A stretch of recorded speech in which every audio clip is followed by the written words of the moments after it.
नशर फ़िरोज़ मोहक़िक़ अदीब दानिश्वर ऐं केतिरनि ई किताबनि जे मुसन्निफ़ ज़वार अब्दुल सत्तार दर्स जी नई किताब महाराजा ॾाहिर रसी जी रोनुमाई तक़रीब मुनक़द कई हुई, जंहिंखे ख़िताब कंदे प्रोफेसर सैयद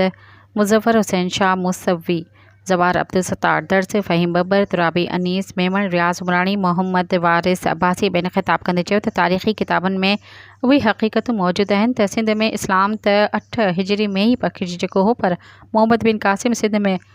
84-85 सालनि खां पोइ लश्करकशी कई, जंहिं जो मक़सदु हिते अची पनाह हासिल कंदड़ आले रसूल खे क़त्ल करणु ऐं ॿियनि मक़सदनि जे हासिलात करणु हुयो। जॾहिं सिंध जे ब्राह्मण हिंदू महाराजा ॾाहिर रसी आले रसूल खे पनाह ऐं तहफ़ुज़ फ़राहम करण ख़ातिर पंहिंजो घर बार इज़त तोड़े हुकूमत क़ुर्बान करे छॾी। अक़बालनि चयो त असांजी नई नस्ल खे निसाब में पघारदार दरबारी तारीख़दाननि पारां मसख़ कयल तारीख़ूं पढ़ाए खेनि तारीख़ जी असल हक़ीक़तुनि खां बेख़बर रखियो पियो वञे, जेको वॾो ज़ुल्म आहे, जंहिंखे हाणे बंदि करे निसाब मां मसख़ कयल तारीख़ुनि खे ख़ारिज कयो वञे ऐं नई नस्ल खे सही तारीख़ पढ़ाइजे त जीअं खेनि फ़र्ज़ी ऐं असल क़ौमी हीरोज़ जी ख़बर पइजी सघे।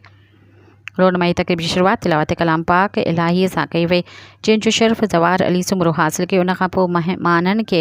अजरक पाराए विया। हिन पुरवकार तक़रीब में अदीबनि, शाइरनि, सहाफ़ियुनि ऐं दानिश्वरनि वॾे अंग में शिरकत कई। सब्सक्राइब कयो अवामी न्यूज़ HD खे ऐं ताज़ा तरीन ख़बरुनि लाइ ॾिसंदा रहो अवामी न्यूज़ HD।